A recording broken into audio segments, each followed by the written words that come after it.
Bom dia, gente, tudo bom?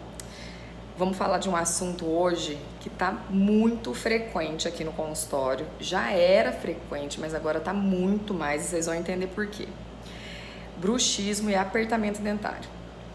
Antes era muito comum por causa da vida corrida, por causa de falta de tempo pra gente, né?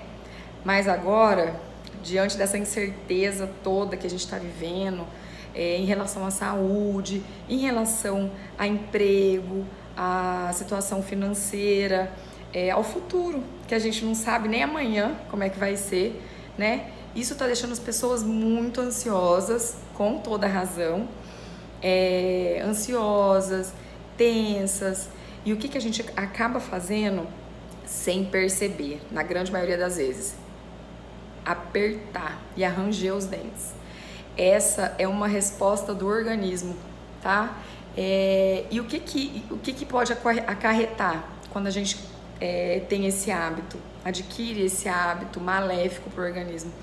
Pode levar a trinca dentária, quebra de dente, dor, sensibilidade, até lesão periapical pode acontecer por causa da força excessiva nos dentes. Então, o que eu sugiro? A gente começar a prestar atenção nos sintomas. Dores de cabeça frequente, se o paciente ainda não tinha dor de cabeça e começa a ter dor de cabeça frequentemente, dor nas têmporas, dor nessa região, que é a região dos músculos da mastigação, dor na nuca, até dor de ouvido pode dar, tá? E dente quebrado, ó, quebrei também tô ansiosa, também tô preocupada, claro, né? E o que eu sugiro? Percebeu que isso está acontecendo? Antes que aconteça coisa pior, quebrar dente, né? Ficar atento aos sintomas e procurar um dentista de confiança.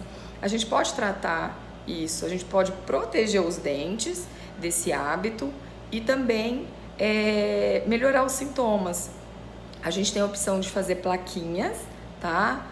Pode ser feita tanto de silicone quanto de acetato, que é a mais durinha. Eu prefiro a durinha, tá? A mais rígida, porque a de silicone ela é gostosinha para ficar mordendo, tá? Então eu acho que estimula mais o trabalho dos músculos da face. A gente tem que acalmar eles, né? Deixar eles sem funcionar na hora que não precisa.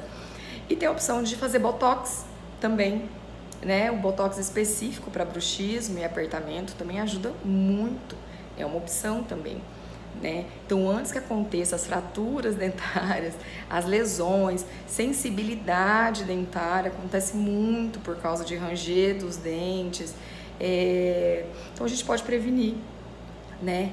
Isso agora vai ficar cada vez mais presente no nosso dia a dia clínico e os pacientes precisam estar atentos aos sintomas, tá bom? Qualquer dúvida, pode me chamar no direct, tá? Que eu te auxilio. Um beijo e até a próxima.